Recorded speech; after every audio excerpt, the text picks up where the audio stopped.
Comme pour Drive to Survive, la série consacrée à la Formule 1, Netflix use d'une recette ultra efficace. Des épisodes au rythme endiablé, des coulisses à n'en plus pouvoir. Le Tour de France, c'est très simple.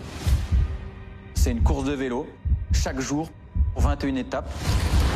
Si vous êtes capable d'aller plus loin dans la souffrance et dans le sacrifice, vous avez peut-être une chance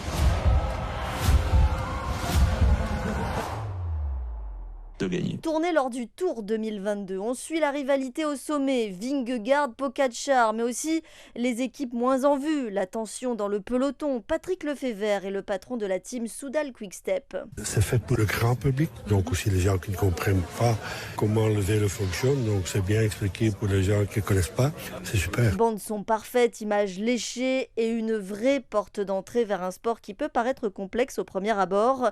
Les novices comprendront enfin tout aux stratégies. Au total, sur 22 équipes sur la ligne de départ, 8 ont accepté les caméras de Netflix. Dans un monde encore traumatisé par les multiples scandales de dopage, l'effort de transparence est à saluer. Marc Madio dirige la formation Groupama FDJ. On est dans une période de mode, de montrer tout ce qui se passe de côté du trou de la serrure. C'est un temps qui veut ça, je suis pas sûr que ça perdurera ad vitam aeternam. Et ce qui est assez génial, comme dans Drive to Survive, c'est qu'on se surprend à se passionné pour les petits coureurs, les mal classés. Le Tour regorge de belles histoires. On pense par exemple à la victoire du Néerlandais Jacobsen lors de la deuxième étape, 2 ans après un terrible accident quand il avait été hospitalisé en urgence absolue. On pense aussi à ces confessions du Français Thibaut Pinot, chouchou absolu du public tricolore malgré des résultats en dents de scie.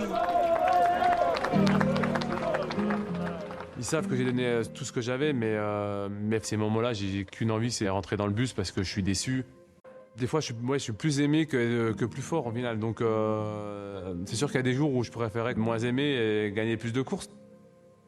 Thibaut Pinot, coureur incroyablement attachant qu'on adore suivre durant ces 8 épisodes. Alors, sera-t-il présent le 1er juillet prochain à Bilbao au départ de la nouvelle édition de la Grande Boucle? On ne le sait pas encore. Ce qui est sûr, c'est que les caméras de Netflix seront là. Une deuxième saison déjà dans les cartons. We're cyclists. You always keep pushing and pedaling.